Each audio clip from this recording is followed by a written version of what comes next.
this religion and I'm going to have to like write it on, or just put other, or just put, oh, well, yeah, I'm a Muslim and that's it. You know, I hear what you're saying. So so basically like, which you flip the script in a way where the script is actually creating, I would say, marginalization yeah. in other category, right? Mm-hmm. So when we talk about protected characteristics and gender specifically, how when you just put male and female, then prefer not to say is actually a wide range of people that you're alienating, right? And that does create a sense of I would say a separatism, like a otherness, like you just said.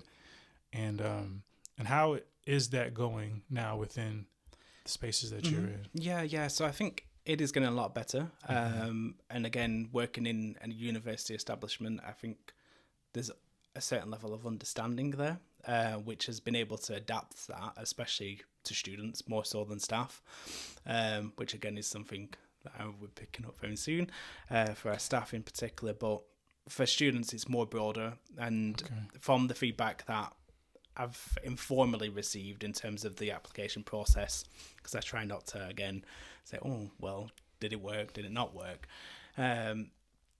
Is that when students have actually applied for a place at Durham, they felt more inclusive because they feel that the university has actually thought about them. And I think that's the key thing, is if you feel more connected to somewhere because they've put the time and energy to actually research things like gender identity and what it actually means to someone, then I think that develops that relationship straight away. Even if it's, I know it sounds weird because it's just a piece of paper or it's just an application form, but if you think you've got that sense of belonging just by having, say, your gender there that you can actually pick from, people think, right, okay, maybe this kind of establishment is on board with what I want to be as well. They understand me or they recognize me. And I think recognition is the biggest thing, is if you're recognized, then you feel, right, okay, maybe this is going to be a safe place that I can go to.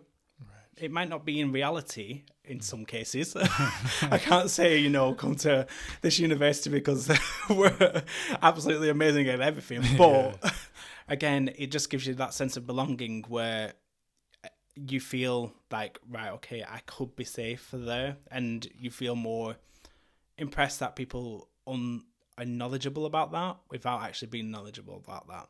Right. But I think that's the reverse to that, though.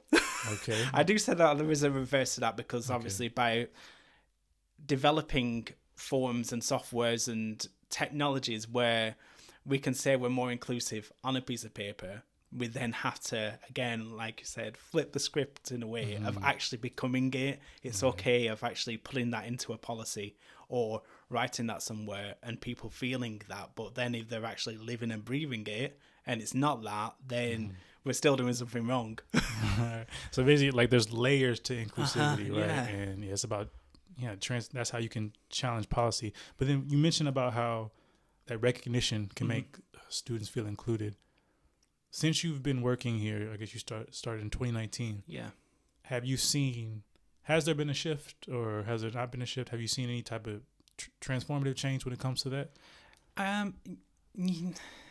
Yeah, I would say not within a wider university level. I would say more of a local level. There's been a shift in that, and I think it depends, again, within the context. So within my day-to-day role, I've seen a massive shift in that, and that's just because of the students that you physically work with.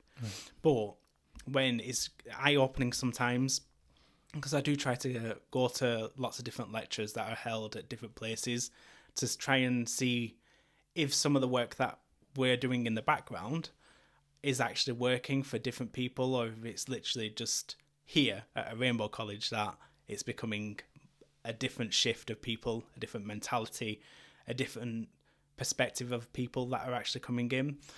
And I do see it in little pockets, but I think there's still masses of work to be done. And it just, again, I think it's a case of, number one, time and money, but also who actually wants to get involved and invest in it.